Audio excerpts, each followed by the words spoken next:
Hello and welcome to the Girls Women podcast. I'm Lilian. I'm Benita. And today we have a very exciting episode for you. Yes. So today we're going to be talking about money. Money. We're going to be talking about money, and we have a very exciting guest to help us do that. She's a certified financial instructor, and she's here today to help us. Welcome to the show, Ife. Thank you so much. Ife, Thank you for having me.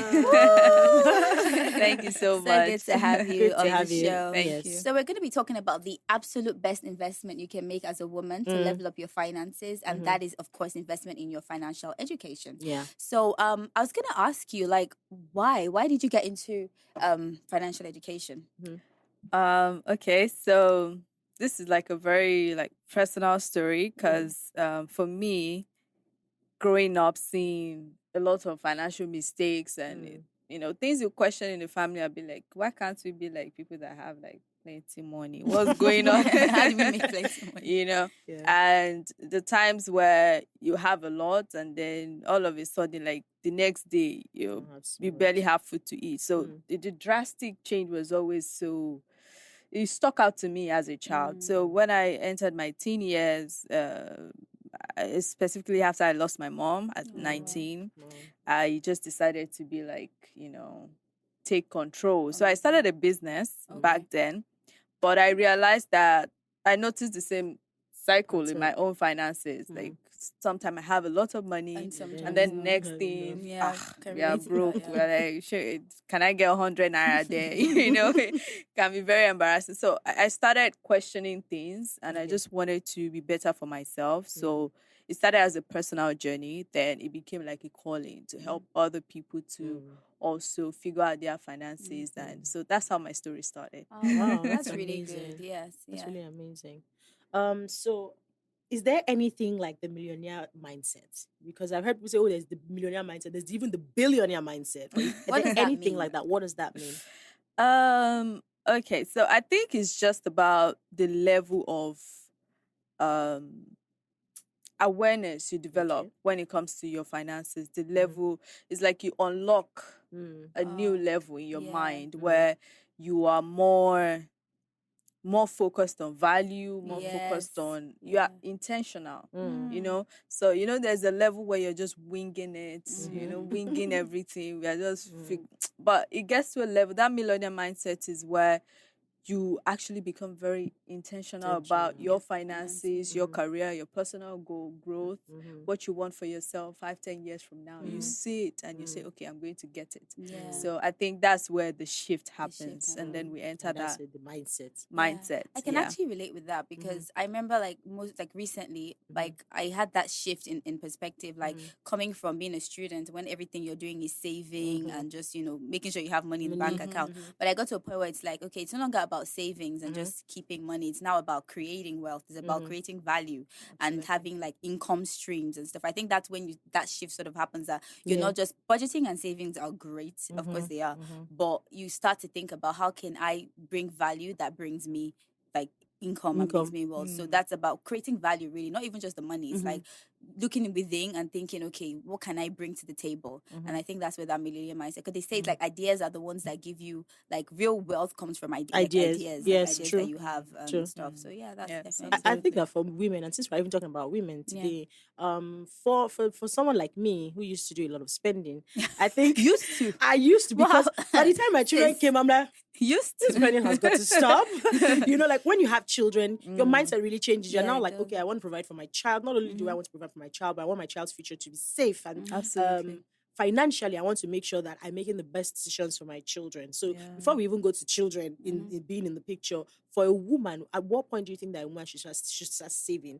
Should she wait till she's married before she starts doing that? Or even if she's single, the money then is not as much as when she's married. Of course, when her husband gives her pocket money, if there's that, if there's room for that. Or even when she now gets to a level in her career now where she's not saving a lot of money. But like, at what point can she even start saving money? Immediately. Oh wow! Even when you are getting like 20,000 naira from your yes. Wow. So talking to a lot of people in the financial space, a lot of people come to you and say, okay, I need advice and all. some people, I have a community for university students as well. Wow. And a lot of them are like, oh, I'm just getting extra 5K every month. They look down on that. But for me, I started with that. So it's not so much about how you're able to save, how much you're able to save now, but it's about imbibing the lifestyle. It's about building that habit in yourself such that it becomes like your default setting. Yeah. For me now, like, when money comes in, my savings is automatically going to a different account. It's like my instinct. So it's about building that into yourself. So it's not so much about how much, but just start from where you are and build onto that. So yeah. That's amazing. And how important would you say financial education is for women? Like how particularly for women, like how important is it, do you think? Extremely important. For women, I always say something that a woman must have financial literacy because it gives you the power of choice. And you need that for women is different. You always have to have options as a woman, either as a single woman or as a married woman, as a single mother. And any space you feel, you must always have that backup option for yourself. So as a woman, you cannot really afford not to be financially literate because your life might just depend on it. So it's that important for women. I think you even have a story sort of about your grandmother that to emphasize the importance of financial literacy. Can you share a bit of that? So yes, my grandmother was very wealthy, very industrious woman, and she had this whole business she migrated to Cote d'Ivoire. And she had this whole business, palm oil, farming, real estate, really and all of it. She was doing really good. But here is the thing, the money was coming in. She was buying real estate, which back then is still some smart financial decisions to buy real estate, but she missed it at a point in the sense that there was nothing protecting her money. She just trusted it to managers. She just trusted it to family members, and when she took ill, everything just, they just squandered everything.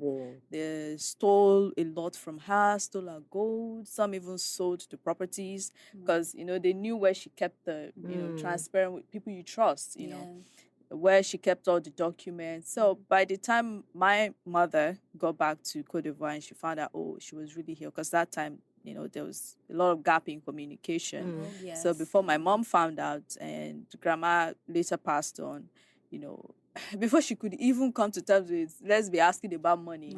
A lot has been spent, just wasted away, and it's really sad because by now I'm supposed to be like Dangote levels. I know, but that's why it's really important, because much more than saving, much more than even buying some properties, having some investment, it is important that we put wealth preservation tools in place.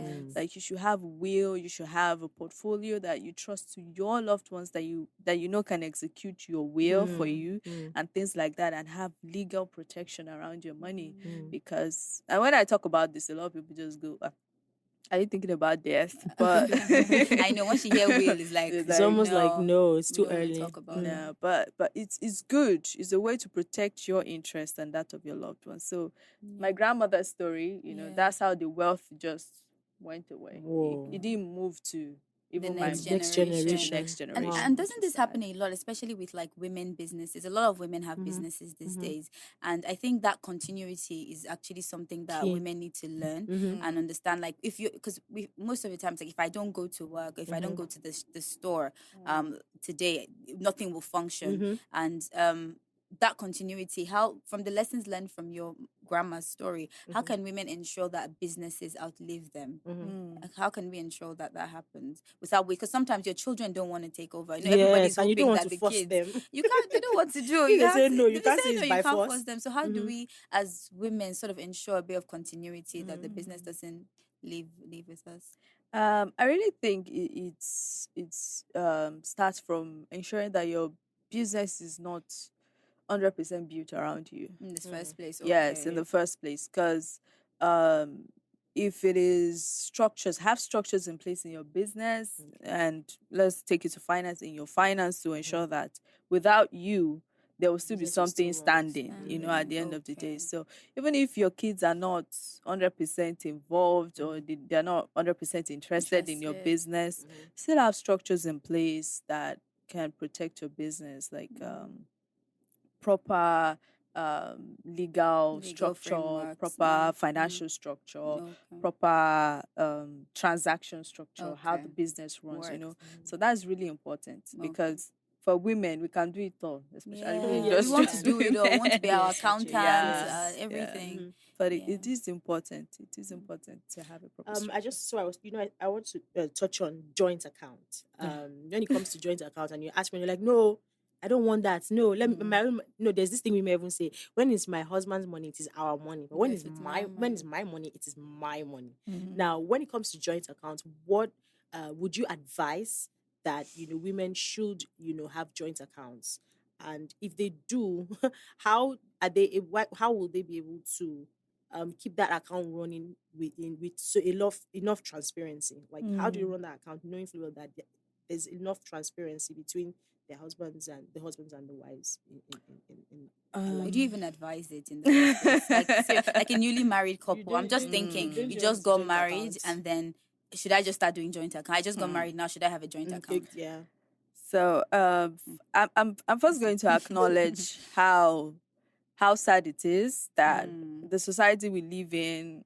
I would not always advise, like, you're in love, good, but as a woman, let it end there. What? It's sad, really, but like I said earlier, as women, we must always have options. And if your 100% is going to that joint account, and anything happens, God forbid, you might not have the freedom you need to make the best decision for yourself and probably for your kids. So even for people that love the idea of joint account and you want to get them, like, get it, but ensure that you have something. That means you should put that 100 in that joint account. Yes. You can split it 50-50. Okay. Yes. Yeah. I mean, and there is no reason to be deceptive about it. You can tell your spouse, like, oh, this will make me feel more secured in this relationship. And you can have that honest conversation, So I would still say have something of your own.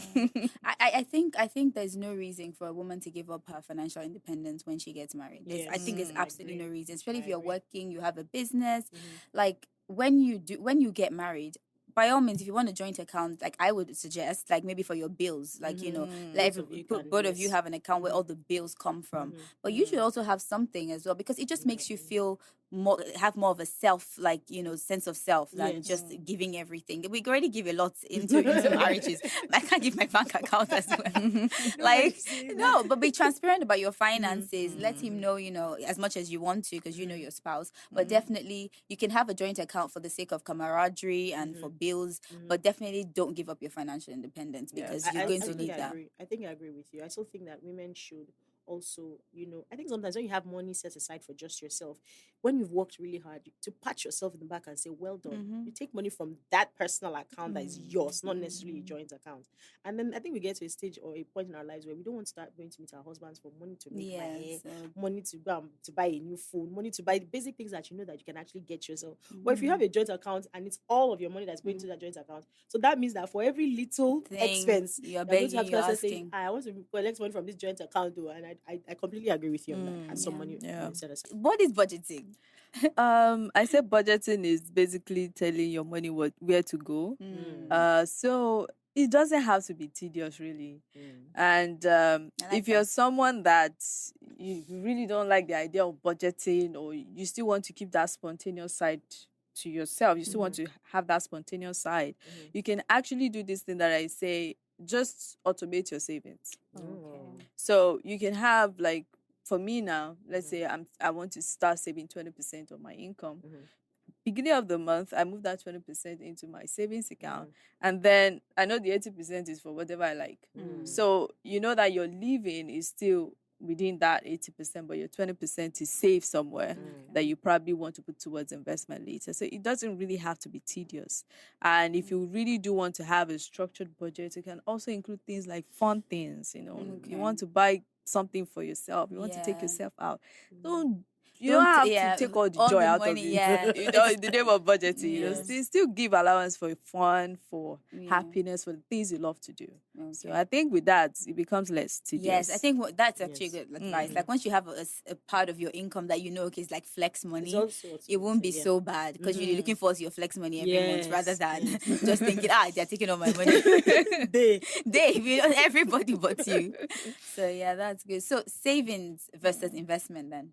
Savings is good, but you can't stop there. You really can't. Women save a lot. I noticed they save more than they invest. Save. So, and why is that? I was going to ask, like, why is it that women are more likely to save than invest?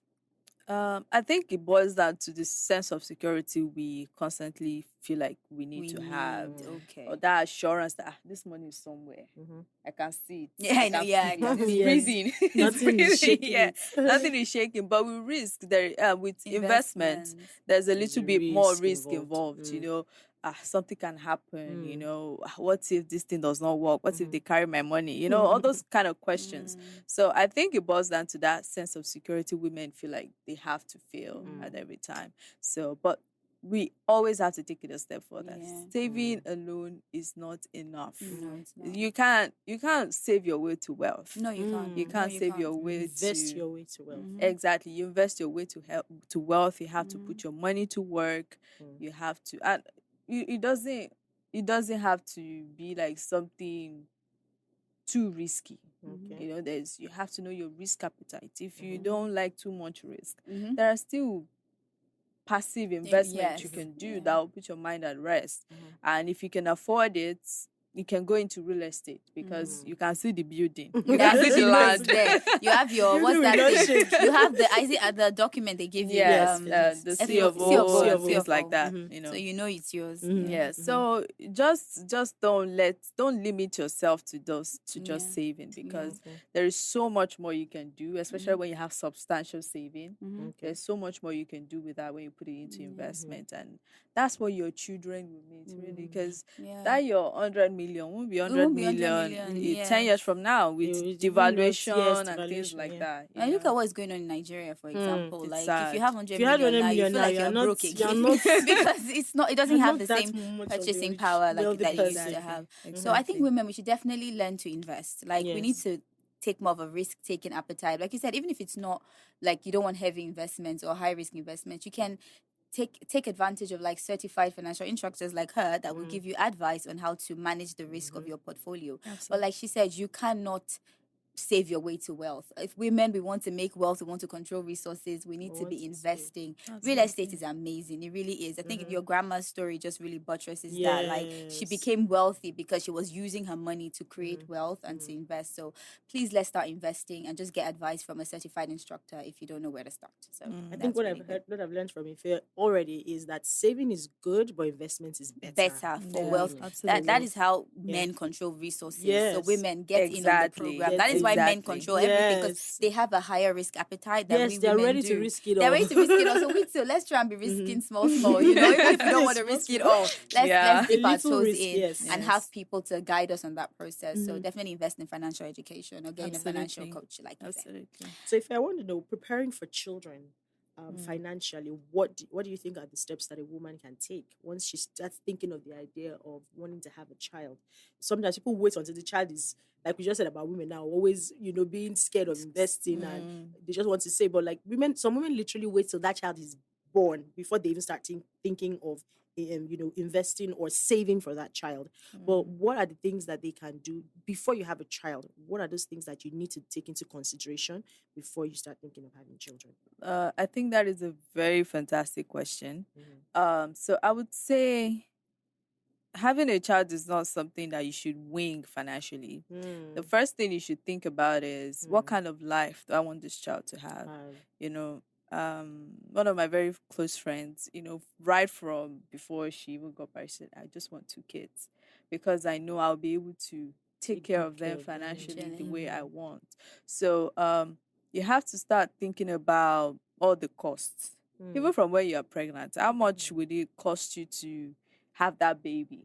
What kind of experience do you want to have during your childbirth? You know, can you afford that experience? Exactly. Following that, what kind of future? Some people still do where they travel abroad so that their children can have second citizenship.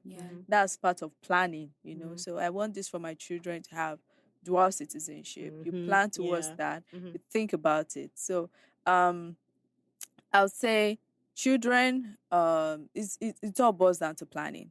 Planning. You plan for everything. What kind of school? What is the average that I'm thinking about putting towards their education? Maybe in the next 5 years that I'm having this child. How much what kind of school do I want them to go? What kind of experience do I want them to have? I have a client that she knows everything she wants for her child. As much as she still gives them the liberty to find themselves, you know, but things like, I want to expose you to music, maybe is the next Michael Jackson, who knows?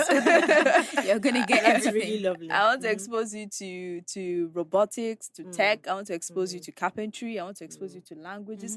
And these children have such rich experience, but it didn't just happen by accident. She planned for it. She knew what she wanted. Like, I want them to have the best, you know. So it's about planning. You know, your capacity might not be, you know, exactly holiday abroad every time, but whatever your capacity is currently, plan around that and really put your mind towards it. You know.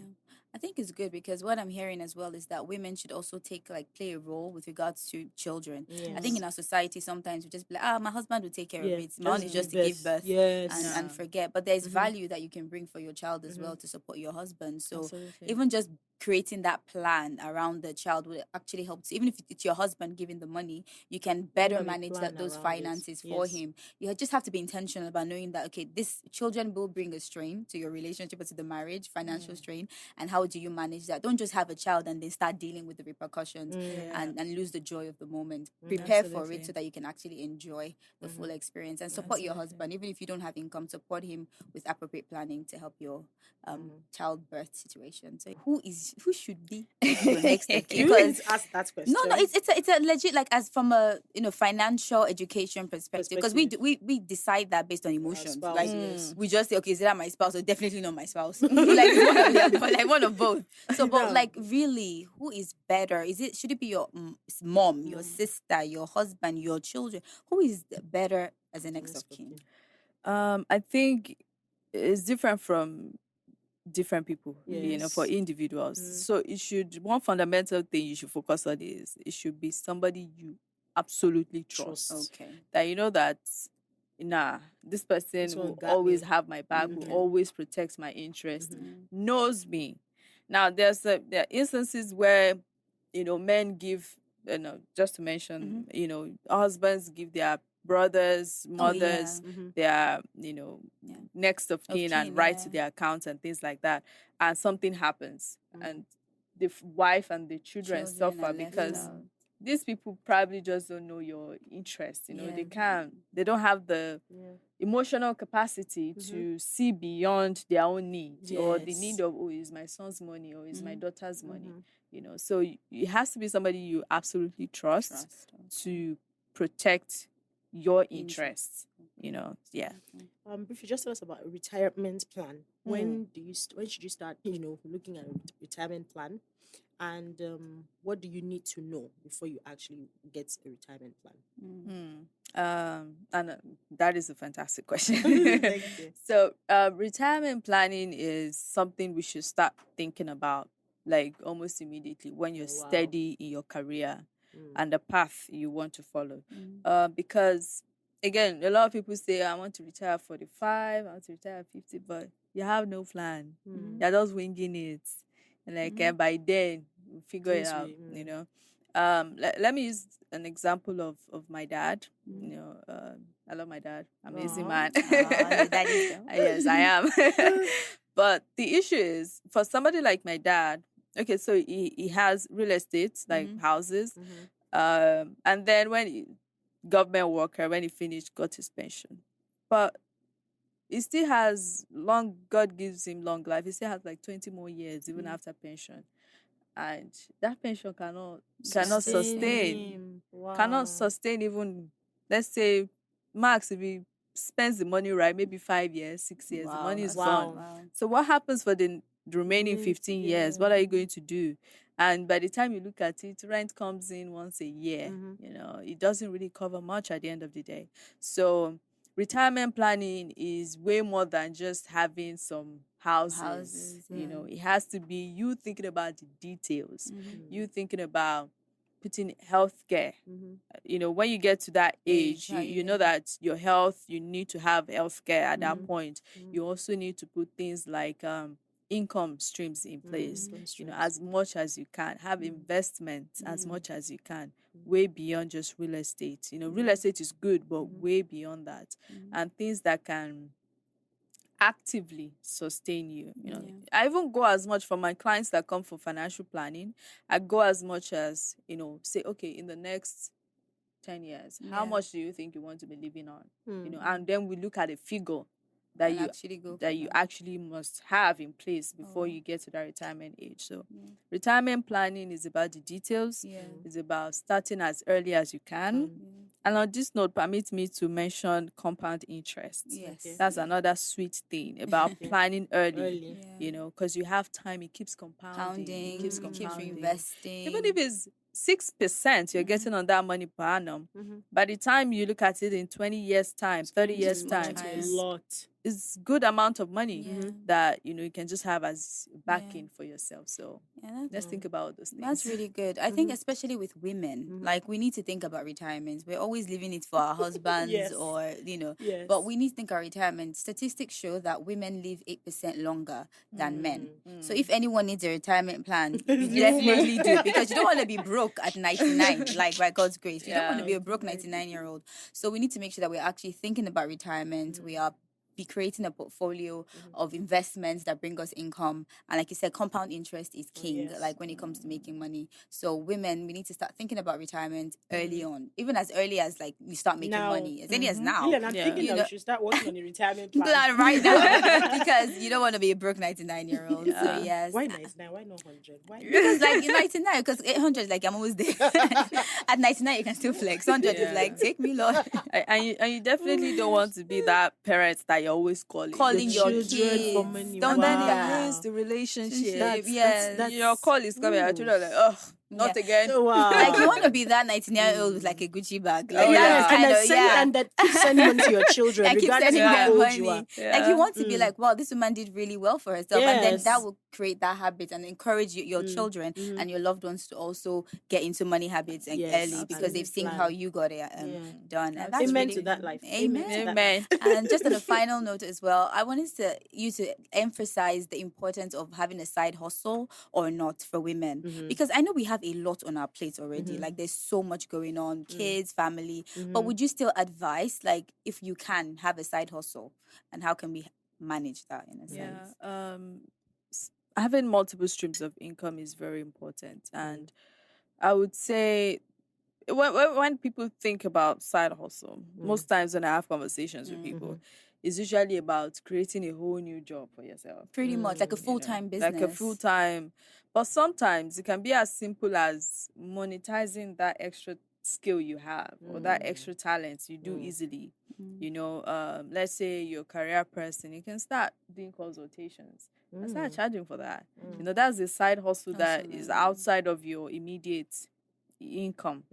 And if you're also business inclined, of course you can go into business and try to make that work for you. But I always say that at the end of the day, don't let your side hustle drown you, because some people become a full hustle. You create like 5 hustles and then you are choking and you don't and you're just you can't breathe. So find a balance. Still make sure that it's something you enjoy doing. Your side also should be something that comes easily, a strength. Not like something you have to start going to school for. See if you have to, but I see what you're saying. Like, don't make it too hard to do. Don't make it too difficult. Then it becomes a full-time hustle. And then so you don't become a jack of all trades, a master of none. You're just doing something that comes like a hobby. I think of it this way: like a hobby can become a side hustle if you just monetize it. So obviously, if it's not monetizable, then it's still a hobby. But then if you can monetize it, then that becomes a side hustle because you're naturally good at it and it's easier to get on. So, but it's definitely important. I'd say if you can, why not? Imagine. Oh, okay. No, you finish. You can I was going to say, imagine a single mom that just saw this trading thing going around, trading forex. She has a full-time job. And then she came to me that she wants to go into trading. Trading FX. I'm like, do you know how it's like you'll be on your desk? Wow. You'll be on your desk. But you see all these people, they post all the blues. And you're seeing all the gains, all the dollars. It's fitting you. But you don't know the work. It's a lot of work. It's like a full-blown career that itself. Yes, you might as well just go work at the stock exchange. Just be there with them because forex is hard work. It's a lot. It's a lot of work. Well, thank you so much. It's been a pleasure. And now we're going to affirmations of the week segment. So we're gonna get a card and get you to pick one. And let us know what our affirmation of the week is. I actually really get excited. Yes, I like when you spread the cards. Yeah. Yay. She went to the middle. Oh, okay. Straight in the middle. Oh. What is our affirmation? Tell us already. Remain strong when things go wrong. Wow. Yes. Oh my God, that even sounds like when you make bad financial advice. It sounds like you're talking to me right now. First, as giving you bad boosts. Remain strong. Yes. So you remember that the journey is about progress. It's not about the perfection of the journey. Embrace your journey, every bit of it, and just keep your head up. It gets better. It does. It actually does get better. So Thank you yes, so remain much. strong, ladies. Even if you do make bad financial decisions as well, you can always correct that by getting proper financial advice. So don't get discouraged on that journey to financial freedom. Yes. You can get there and you will get there. Absolutely. Yeah. Thank you. Thank you. And now we have our Girl Chat segment. This is the segment where you send in your questions for us to answer. And today's question is very interesting, actually. So here it goes. I am a young woman in my 20s with very little of an idea on savings and proper money management. I have recently concluded my NYC program and have only been working for about a year. My salary is barely enough to cover my expenses each month, and so I'm always left with less than 5,000 naira the week before payday. That's heavy for some people. Savings is practically non-existent. What am I doing wrong? On one hand, I feel I could reduce my daily expenses, but I'm of the opinion that life is for the living. I am a baby girl walking towards a certain lifestyle, and it's only fair that I operate in it. Wow, this girl is taking her lifestyle serious, like she's operating in the baby girl lifestyle. But on the other hand, maybe I'm not earning enough money and should get another side gig or business. What would you advise? What can I do to manage my money better?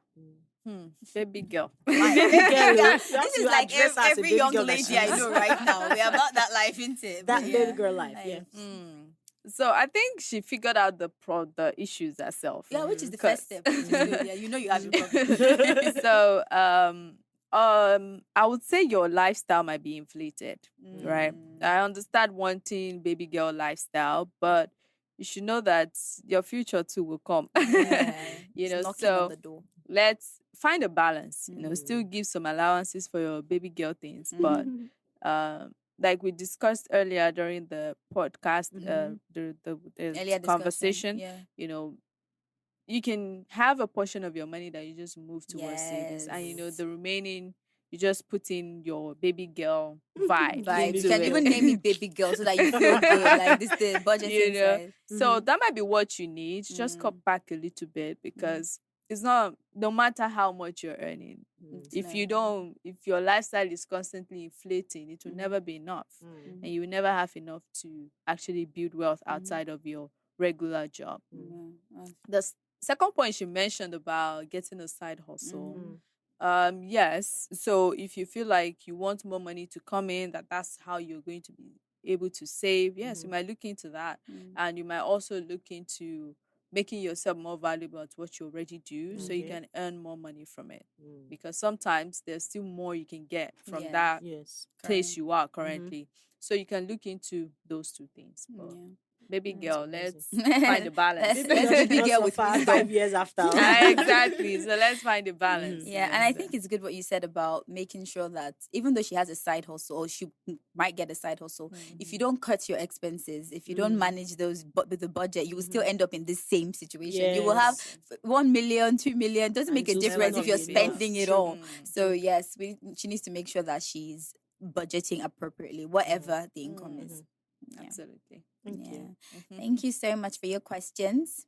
I've learned so much about financial freedom, and I think that even now, as I'm sitting here now, I'm already thinking, how do I contact Ife or consult Ife now for my finances? Yes. Because I want that soft life. I need to talk to you. So thank you so much. It's a pleasure. Thank Definitely, you for having me. Yeah, thank you for coming, and definitely, check out Ife on Instagram, yes. Money Talks with Ife, and also book her for your financial planning. Book her. No, she's got you. So make sure you book her, and just get more information about financial education.